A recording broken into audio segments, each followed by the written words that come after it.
आलेल्या आहेत, काय त्यावरती प्रतिक्रिया आहे? गुन्हा दाखल झालेला आहे. एक मिनिट, जरा शांत राहा.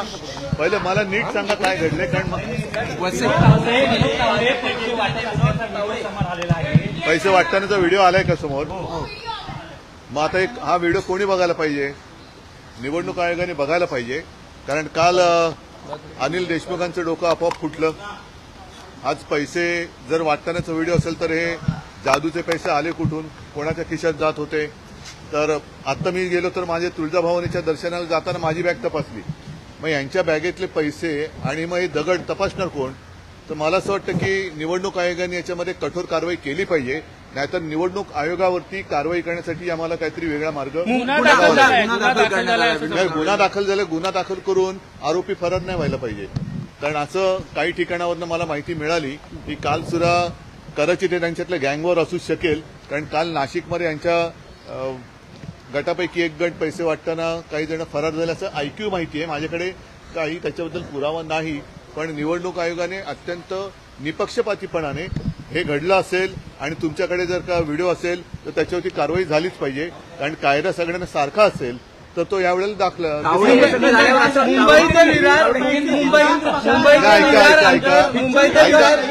अरे मला ऐका, जरा बोलू द्या ना, मला बोलू द्या.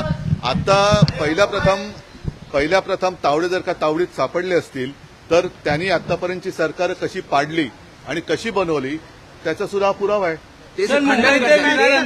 सामान्य नागरिकांच्या 10 वेळा गाड्या चेक केल्या जातात. मला तेच म्हणायचं आहे, मला तेच म्हणायचं आहे की ज्या जागरूकतेने हे कटकारस्थान कपटकारस्थान जर घडलं असेल आणि त्यांनी उघडकीस आणलं असेल तर त्यांचं कौतुक केलं पाहिजे. पण कदाचित हे त्यांचं आपापसातलं गँगवॉर सुद्धा असू शकेल. म्हणजे मला माहिती न मिळता मी जे बोललो ते खरं आहे.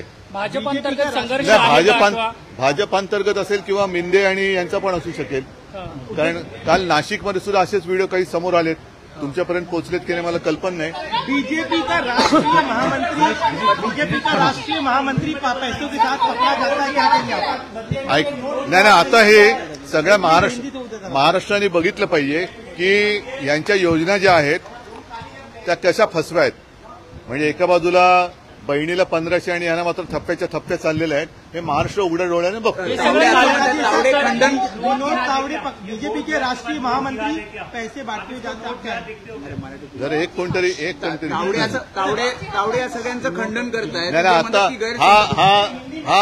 हा शब्द खूप चांगला आहे की भाजप मिंदे आणि अजित पवारांचा नोट जिहाद आहे का?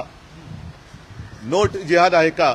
म्हणजे बटेंगे और जितेंगे असं त्यांचं काय, बाटेंगे और जितेंगे पैसा बाटेंगे और जितेंगे असं त्यांचं काय आहे का?